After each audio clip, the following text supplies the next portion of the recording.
طبیعت تو غم میں گھبرائے تو طیبہ یاد کر لینا، تو طیبہ یاد کر لینا۔ طبیعت تو غم میں گھبرائے تو طیبہ یاد کر لینا، تو طیبہ یاد کر لینا۔ طبیعت تو غم میں گھبرائے تو طیبہ یاد کر لینا، کوئی مشکل مقام آئے تو طیبہ یاد کر لینا، تو طیبہ یاد کر لینا۔ کوئی مشکل مقام آئے تو طیبہ یاد کر لینا، تو طیبہ یاد کر لینا۔ خزاں کے بعد جب ہریالی پھیلے سرخیاں پھوٹیں، خزاں کے بعد جب ہریالی پھیلے سرخیاں پھوٹیں، کوئی غنچہ چٹک جائے تو طیبہ یاد کر لینا، تو طیبہ یاد کر لینا۔ کوئی مشکل مقام آئے تو طیبہ یاد کر لینا، تو طیبہ یاد کر لینا۔ زمین پیاسی ہو جھل سے جا رہے ہوں کھیت کے پودے، زمین پیاسی ہو جھل سے جا رہے ہوں کھیت کے پودے، زمین پیاسی ہو جھل سے جا رہے ہوں کھیت کے پودے، اگر پانی برس جائے تو طیبہ یاد کر لینا، تو طیبہ یاد کر لینا۔ کس شان سے حسان بولے، فدائے حامل قرآن بولے، غلام موتی ایمان بولے، وہ نکتہ رس دقیقہ دان بولے، ادب کا مطلع تابان بولے، وَأَحْسَنُ مِنْكَ لَمْ تَرَقَّتُ عَيْنِي وَأَجْمَلُ مِنْكَ لَمْ تَلِدِ النِّسَاءُ خُلِقْتَ مُبَرَّعًا مِنْ كُلِّ عَيْبٍ كَأَنَّكَ قَدْ خُلِقْتَ كَمَا تَشَاءُ۔ ہزار بار بشویم دہنز مشکو گلاب، ہنوز نام تو گفتن کمال بے ادبیست۔ حضرات، آج سے 1421 برس کا جائزہ لیا جائے کہ اس دنیا میں اس سے پہلے بھی انسانوں کی کمی نہیں تھی۔ دنیا کے گوشے گوشے میں ابن آدم پائے جا رہے تھے، کوئی ایسا خطہ اور چپا نہیں تھا کہ جہاں پر انسان آباد نہ ہو۔ یہ انسان بجائے ایک معبود حقیقی کی عبادت کرنے کے نہ جانے کتنے معبودان باطل کی پرستش میں مبتلا تھے۔ یہ انسان اپنے معبود کی عبادت کرنے کے بجائے جب سویرے سویرے اگتے ہوئے سورج پر اس کی نظر پڑتی تو سورج کی شعاعوں کو دیکھ کر اس کے سامنے اپنی پیشانی کو جھکا دیتا، اور جب سورج ڈوب جاتا، رات کی تاریکی میں چاند کی چاندنی پھیلتی تو یہ انسان کہتا ہے یہ چاند تو میرا معبود ہے۔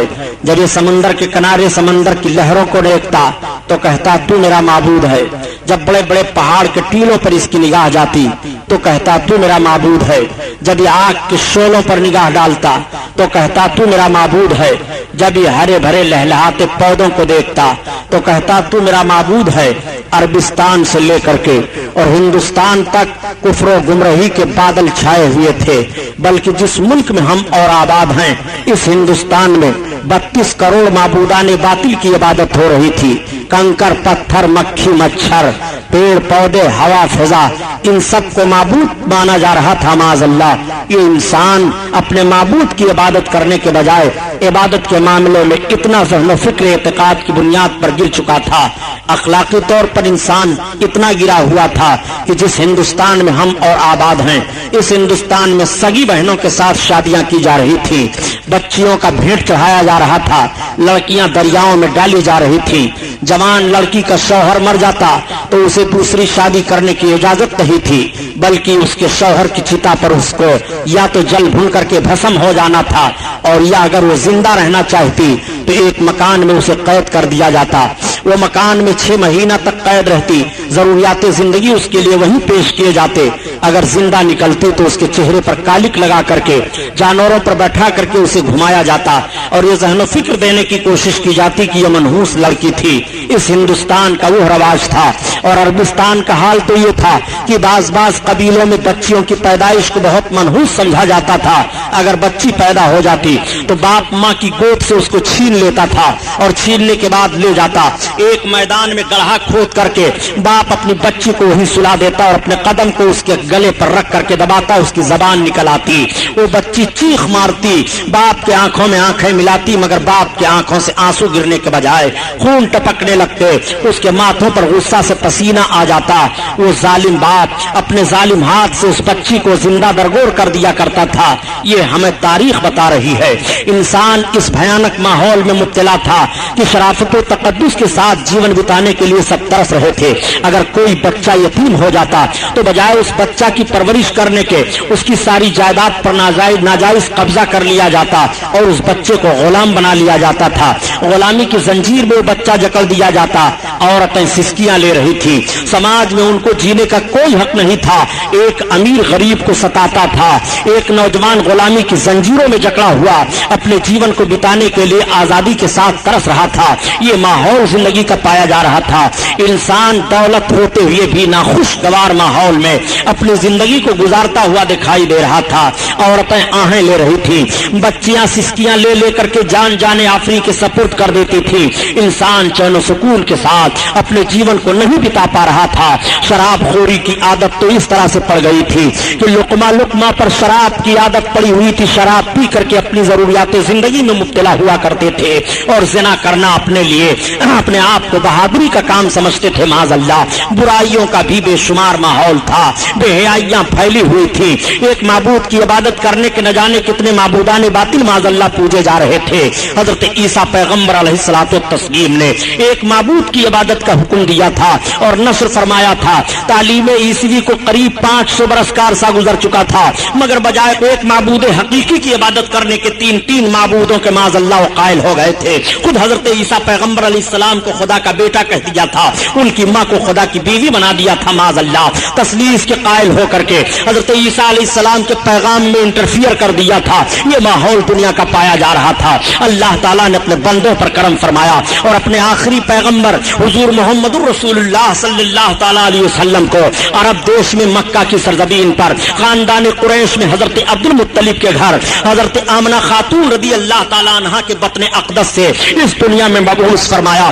جب میرے آقا اس دنیا میں طلوع اجلال فرماتے ہیں, نبی کونین صلی اللہ علیہ وسلم کی آمد و سعادت ہوتی ہے, مکہ کے لوگ حیران رہ جاتے ہیں اس صبح کو دیکھنے کے بعد. میرے آقا اس دنیا میں صبح سویرے تشریف لائے, دوشنبہ کا دن تھا, اور جب نبی سویرے تشریف لاتے ہیں تو عقل نے ایک سوال کیا, آخر پیغمبر اسلام سویرے سویرے کیوں آئے, مکمل دن کے اجالے میں کیوں نہیں آئے, یا مکمل رات کے اندھیرے میں کیوں نہیں آئے؟ تو فوراً عقل نے جواب دیا, سنو, اگر پیغمبر اسلام مکمل رات کے اندھیرے میں آتے تو رات چیلنج کر دیتی ہے, دن تیری کوئی حقیقت نہیں ہے. پیغمبر اسلام ہم نے تشریف لائے ہیں, اور اگر دن کے مکمل اجالے میں میرے آقا تشریف لاتے تو دن کا مکمل اجالا چیلنج کر دیتا, اے رات تیری کوئی حقیقت نہیں ہے. نبی آخر الزمان مجھ میں تشریف لائے ہیں, میرے آقا سویرے سویرے ایسے وقت میں تشریف لا رہے ہیں کہ دن کا اجالا آتے آتے چہرے مصطفیٰ کی زیارت کر لے, اور رات کا اندھیرا جاتے جاتے رخ مصطفیٰ کی زیارت کر لے. ایسے ماحول میں حضور محمد رسول اللہ صلی اللہ تعالیٰ علیہ وسلم طلوع اجلال فرماتے ہیں مکہ کی سرزمین پر, اور جب میرے آقا سویرے سویرے مکہ کی سرزمین پر تشریف لائے تو مکہ کی گلیاں مہک رہی ہیں, مکہ کی ہوا فضا مہک رہی ہے, مکہ کے در و دیوار مہک رہے ہیں, مکہ کی شاہراہیں مہک رہی ہیں, مکہ کی وادیاں مہک رہی ہیں, مکہ کی پہاڑیاں مہک رہی ہیں, ہر طرف سے خوشبو آ رہی ہے, ہر طرف ایک عجیب سما بدھا ہوا ہے. میرے آقا سویرے سویرے تشریف لائے ہیں, ایک عجیب انقلاب مکہ میں برپا ہوا. سارے سرداران مکہ جب سویرے سویرے سو کر کے اٹھتے ہیں اور آ کر کے حرم شریف کے سامنے اکٹھا ہوتے ہیں تو آپس میں بات چیت شروع ہو جاتی ہے. کوئی کہہ رہا ہے آج میرا گھر مہک رہا ہے, کوئی کہہ رہا ہے آج میرے گھر پر بیمار میرا باپ تھا بلا دوا کے اچھا ہو گیا ہے, کوئی کہہ رہا ہے ابھی ابھی سویرے میں نے اپنے جانوروں کا جائزہ لیا تو جو جانور دودھ نہیں دے رہے تھے ان کے بھی تھن دودھ سے بھرے دکھائی دے رہے ہیں. کوئی کہہ رہا ہے ابھی ابھی سویرے سویرے میں نے اپنے باغیچوں کا جائزہ لیا تو میں نے دیکھا کہ جو درخت سوکھے تھے وہ ہرے ہو گئے ہیں اور درختوں میں بن موسم کے پھل لگے دکھائی دے رہے ہیں. بڑے اچھے انداز سے کہا بیکل بلرام پوری نے, آج للن ہاشم کے آئے دھرتی بھیو جیاری, آج للن ہاشم کے آئے دھرتی بھیو جیاری, اور بن موسم کے پھل گئے پگیا پھول سج گئی ڈاری, ڈولے خلد کئی مست بہریا چدر مانور لٹاویلا, چدر مانور لٹاویلا. بن موسم میں باغوں میں درختوں میں پھل لگے دکھائی دے رہے ہیں. مکہ کی شاہراہ پر سرداران مکہ آپس میں یہی بات چیت کر رہے ہیں کہ یہ انقلاب کیسے برپا ہوا, آخر مکہ کی وادیاں کیوں مہک رہی ہیں اور مکہ میں گھر گھر سے خوشبو کیسی آ رہی ہے. تب تک ایک سردار خانے کعبہ کے اندر سے آ کر کے پہنچا. اس نے کہا اے سرداران مکہ یہ اجتماع کیسا ہو رہا ہے؟ سارے سرداروں نے کہا انقلاب تم نہیں دیکھ رہے ہو, یہ خوشبو کیسی آ رہی ہے, پورا حرم شریف مہک رہا ہے, یہ اندازہ تمہیں نہیں لگ رہا ہے؟ آج جانوروں کو دیکھو تو ان کے تھن دودھ سے بھرے دکھائی دے رہے ہیں, سوکھے ہوئے درخت ہرے ہو گئے ہیں, کیا یہ انقلاب تم نہیں دیکھ رہے ہو؟ اس نے کہا سنو جو میں دیکھ کر کے آ رہا ہوں اگر بتاؤں گا تو تعجب کرو گے. کہا تم کیا دیکھ کر کے آ رہے ہو؟ کہا ابھی ابھی خانے کعبہ کا طواف کر کے میں آ رہا ہوں. میں نے خانے کعبہ کا طواف کر کے جب مکمل کیا اور چلنے کا ارادہ کیا تو دیکھا کہ سردار قریش عبد المطلب اپنی گود میں ایک بڑا حسین و جمیل بچہ لے کر کے کعبہ کی طرف آ رہے ہیں. اتنا خوبصورت بچہ میری نگاہ نے نہیں دیکھا. میرا اندازہ ہے کہ مکہ میں کسی قبیلہ میں کسی خاتون نے اتنا خوبصورت بچہ جنا نہیں, کسی خاندان میں اتنا عظیم الشان بچہ پیدا نہیں ہوا. وہ اتنا خوبصورت بچہ ہے, وہ اتنا حسین و جمیل بچہ ہے کہ سردار قریش عبد المطلب جو اس بچے کو لے کر کے کعبہ کی طرف بڑھتے رہے, میں مڑ مڑ کر کے دیکھتا رہا اور جب وہ کعبہ کے قریب پہنچے ہیں تو میری نگاہ فیصلہ نہ کر سکی کہ عبد المطلب کعبہ کی طرف بڑھے چلے جا رہے ہیں کہ کعبہ ان کی طرف جھکا چلا آ رہا ہے. ہماری نگاہ نے یہ دیکھا ہے محراب کعبہ جھک گئی ہے. اس بچہ کو لے کر کے جب سردار قریش کعبہ کے قریب پہنچے ہیں, اعلیٰ حضرت عظیم البرکت اسی طرف اشارہ فرماتے ہیں کہ جس کے سجدے کو محراب کعبہ جھکی ان بھاوا کی عطافت پہ لاکھوں سلام, لاکھوں سلام. اللہ اللہ صلی اللہ تعالی علیہ وسلم کی ولادت بسعادت ہوئی ہے. میرے سرکار تشریف لائے ہیں, نبی کریم مبعوث ہوئے ہیں, ابھی نبوت رسالت کا اعلان نہیں ہوا. آپ اس بات کو ذہن و فکر میں رکھتے ہوئے چلیے گا.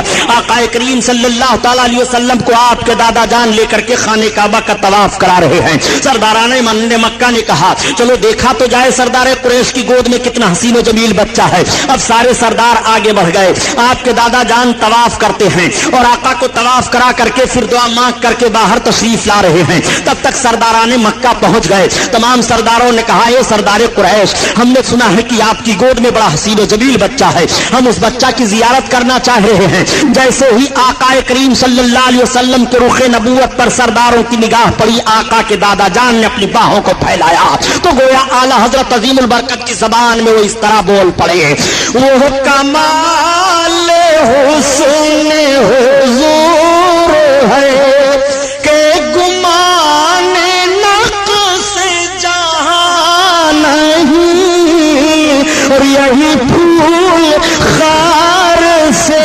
دور ہے, یہی شمع ہے کہ دھواں نہیں, دھواں نہیں.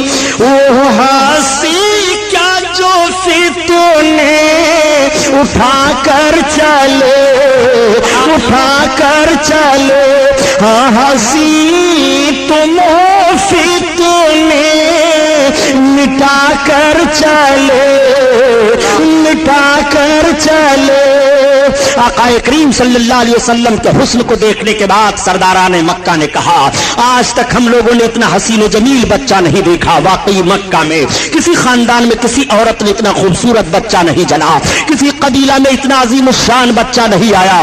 یہ بہت عظیم الشان بچہ ہے, عظیم ہستی والا ہے. سارے سردار یہ کہتے ہوئے زیارت کر کے واپس چلے جا رہے ہیں. دادا جان نے آقا کو اماں کی گود میں پیش کر دیا. حضرت آمنہ خاتون سرکار کو اپنی گود میں لے رہی ہیں اور لے کر کے آقا کریم کے رخ نبوت کی زیارت فرما رہی ہیں. عورتیں اکٹھا ہو جاتی ہیں اور مبارکباد پیش کر رہی ہیں. اے آمنہ, آج تک ہماری نگاہوں نے اتنا خوبصورت بچہ نہیں دیکھا, تمہیں مبارک ہو. اگر حضرت عبداللہ ہوتے تو ان کی آنکھیں ٹھنڈی ہو جاتی.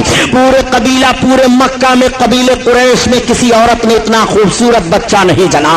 ہر طرف تعریف ہو رہی ہے, مکہ کی گلیاں مہک رہی ہیں, مکہ کی پوری وادیوں سے خوشبو آ رہی ہے. حضرت آمنہ خاتون کا مکان مہک رہا ہے اور بھینی بھینی خوشبو پھوٹ رہی ہے. اعلیٰ حضرت عظیم البرکت کسی طرف اشارہ فرماتے ہیں کہ بھینی خوشبو سے مہک جاتی ہیں گلیاں واللہ, بھینی خوشبو سے مہک جاتی ہیں گلیاں واللہ, اور کیسے پھولوں میں بسائے ہیں تمہارے گیسو تمہارے گیسو. اللہ اللہ. آقا کریم صلی اللہ علیہ وسلم کی ولادت باسعادت پر سارا مکہ مہک رہا ہے.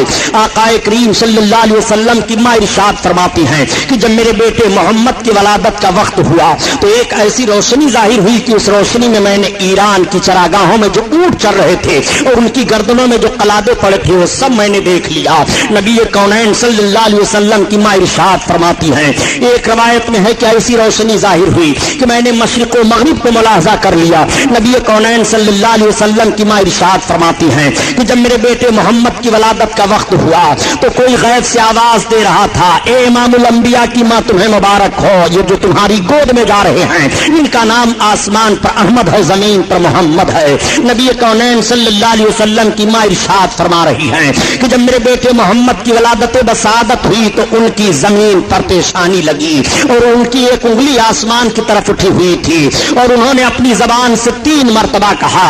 پہلی بار تو کہا اللہ اکبر, اور دوسری بار کہا الحمدللہ کثیرا, اور تیسری بار میرے بچے نے کہا اللہم رب حب لی امتی. آقا کریم صلی اللہ علیہ وسلم ہم گنہگاروں کو پیدا ہوتے ہی یاد فرما رہے ہیں. اعلیٰ حضرت عظیم البرکت کسی طرف اشارہ فرماتے ہیں کہ پہلے سجدے پہ روزے ازل سے درود, پہلے سجدے پہ روزے ازل سے درود, اور یادگاری امت پہ لاکھوں سلام لاکھوں سلام. اللہ اللہ. آقا کریم صلی اللہ تعالی علیہ وسلم کی ولادت بسعادت ہوئی ہے. آپ ذرا ملاحظہ فرمائیے اور اس بات کو بھی ذہن و فکر میں رکھتے ہوئے چلیے گا کہ ابھی نبوت رسالت کا اعلان نہیں ہوا ہے. جب اس پار کا یہ عالم ہے اس پار کا عالم کیا ہوگا. میرے آقا صلی اللہ تعالی علیہ وسلم کی ماں سے ایک یہودیہ عورت نے سوال کیا اے آمنہ خاتون اس وقت مکہ میں تو تیل کی بڑی قلت ہے مگر یہ بتاؤ کہ تمہارے گھر میں رات بھر روشنی کیسے رہتی ہے. تو نبی کی ماں بیان فرماتی ہیں کہ جب سے میرے بچے محمد کی ولادت بسعادت ہوئی ہے میں نے اپنے مکان میں چراغ جلایا ہی نہیں ہے. نبی کونین صلی اللہ تعالی علیہ وسلم کے نور کی وہ روشنی پھیلی ہوئی ہے, میرے آقا کی وہ مقدس عظمت ہے. آقا کریم صلی اللہ تعالی علیہ وسلم کی شان ملاحظہ فرمائیے. ابھی نبوت رسالت کا اعلان نہیں ہوا ہے. نبی کونین صلی اللہ تعالی علیہ وسلم کے ولادت کے وقت آپ کی ماں کے پاس جو عورتیں جمع تھیں ان عورتوں کا بیان سنیے. وہ عورتیں بیان کر رہی ہیں کہ جب آمنہ خاتون کو ولادت کا وقت ہوا محمد پیدا ہوئے تو اس وقت ہم عورتیں ان کے مکان میں موجود تھی. مکان کے صحن میں ہم نے یہ دیکھا کہ آسمان سے چاند اور ستارے جھکے چلے آ رہے ہیں. ایسا لگ رہا تھا کہ مکان کے صحن میں چاند اور ستارے گر پڑیں گے. اس طرح سے جھکے چلے آ رہے تھے محمد کی ولادت پر, آپ کی پیدائش پر. اعلیٰ حضرت عظیم البرکت اسی طرف اشارہ فرما رہے ہیں کہ صبح طیبہ میں ہوئی بٹتا ہے بڑا نور کا, اور صدقہ لینے نور کا آیا ہے تارا نور کا. مکہ کی سرزمین پر سویرے سویرے نور کی خیرات بٹ رہی ہے. مکہ کی سرزمین پر سویرے سویرے نور لٹایا جا رہا ہے. اسی لیے تو اعلیٰ حضرت عظیم البرکت فرماتے ہیں کہ میرے آقا کے نور کا صدقہ اس طرح سے لٹایا جا رہا تھا. آقا کریم صلی اللہ تعالی علیہ وسلم کے نور کا صدقہ اس طرح سے لوٹ رہے تھے. اتار کر ان کے رخ کا صدقہ یہ نور کا بٹو رہا تھا بڑا کہ چاند سورج مچل مچل کر جبی کی خیرات مانگتے تھے. کہ چاند سورج مچل مچل کر جبی کی خیرات مانگتے تھے. آقا کریم صلی اللہ تعالی علیہ وسلم کی ولادت و بسعادت ہوئی ہے. میرے آقا اس دنیا میں تشریف لائے ہیں. آقا کریم کے نور کا صدقہ کس نے نہیں لیا؟ چاند ستارے نے نور کا صدقہ لیا, سورج نے نور کا صدقہ لیا. نبی پیدا ہوئے ہیں. آقا کریم اپنی ماں کی گود میں ہیں. تمام عورتیں زیارت کرنے کے لیے آ رہی ہیں اور عرض کرتی ہیں اے آمنہ خاتون تمہیں مبارک ہو, تمہاری گود میں جو بچہ آیا ہے یہ تو ختنہ شدہ پیدا ہوئے ہیں, ان کے ختنہ کی ضرورت ہی نہیں ہے. میرے آقا صلی اللہ علیہ وسلم کے حسن کی زیارت تمام قبیلے کے لوگ کر رہے ہیں. پورے مکہ کے گھر گھر میں سرکار کی ولادت کی خبر پھیل گئی ہے. ساری عورتیں سارے مرد دیکھنے کے لیے آ رہے ہیں. حضرت آمنہ خاتون کا گھر زیارت گاہ بنا ہوا ہے. ایسی بھیڑ ہو رہی ہے کہ دیکھنے کے بعد سارے لوگ یہی بیان دے رہے ہیں کہ اتنا عظیم الشان بچہ مکہ کی سرزمین پر کسی قبیلہ میں کسی خاندان میں پیدا نہیں ہوا. میرے آقا کے حسن کا تذکرہ ہو رہا ہے. ولادت کے وقت جو باتیں ظاہر ہوئی اس کا ذکر ہو رہا ہے. اس وقت کا دستور یہ تھا کہ باہر سے عورتیں آتی تھیں دودھ پلانے کے لیے, بچوں کو لے جایا کرتی تھی. مالدار گھر کے بچوں کو عورت حاصل کر لیتی, اس عورت کو مالدار خرید لیتا تھا کہ تمہارا سارا دودھ میرا بچہ پیے گا, میرے بچے کی تمہیں پرورش کرنی ہے. اس نوعیت کے تحت مکہ کی سرزمین سے 12 گھاٹیوں کے اس پار ایک آبادی تھی, قبیلے سعد کی آبادی, جہاں کے لوگ غربت و افلاس کے مارے ہوئے تھے, قحط سالی کے شکار ہوا کرتے تھے. ان میں بیماریاں پھیلی ہوئی تھی, وہ بہت پریشان حال تھے. 10 عورتیں تیار ہوئی کہ چلو مکہ میں مالدار گھروں پر بچوں کی پیدائش ہوئی ہے, وہاں سے بچے لے آئے جائیں اور دودھ پلا کر کے خدمت کی جائے, انعام و اکرام ملیں گے, اجرت حاصل ہوگی. انہیں 10 عورتوں میں حضرت حلیمہ سعدیہ بھی ہیں.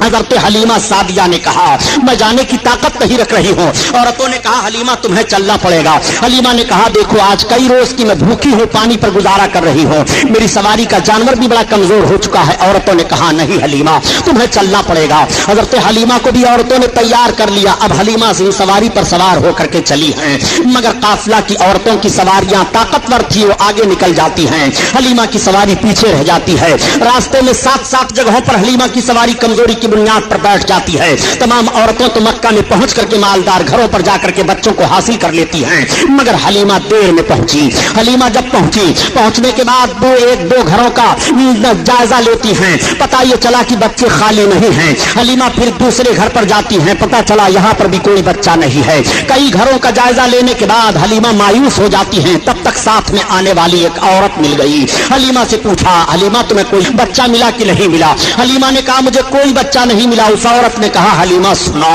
وہ دیکھو جو سامنے حویلی دکھائی دے رہی ہے وہ سردار قریش عبد المطلب کی بڑی حویلی ہے, اس میں ایک مکان ہے, وہاں پر چلی چلو. اے حلیمہ وہاں ایک ایسا بچہ ہے, وہ بچہ یتیم ہے. اس عورت نے تو یہی کہا, مگر اسے کیا معلوم کہ وہ یتیموں کو سہارا دینے والے ہیں, وہ یتیموں کے غمخوار ہیں, وہ یتیموں کے چارہ جو ہیں. آقا کریم صلی اللہ تعالی علیہ وسلم کا پتہ وہ عورت حلیمہ کو بتا رہی ہے. اس عورت نے کہا اے حلیمہ اگر مجھے کوئی بچہ نہ ملا ہوتا تو میں اسی بچہ کو لیتی. حلیمہ نے کہا میں نے بھی کئی گھروں پر ان کا ذکر سنا ہے, چلو مجھے لے چلو. حلیمہ سعدیہ کو عورت سردار قریش حضرت عبد المطلب کے پاس لے جاتی ہے, اور جب آپ عبد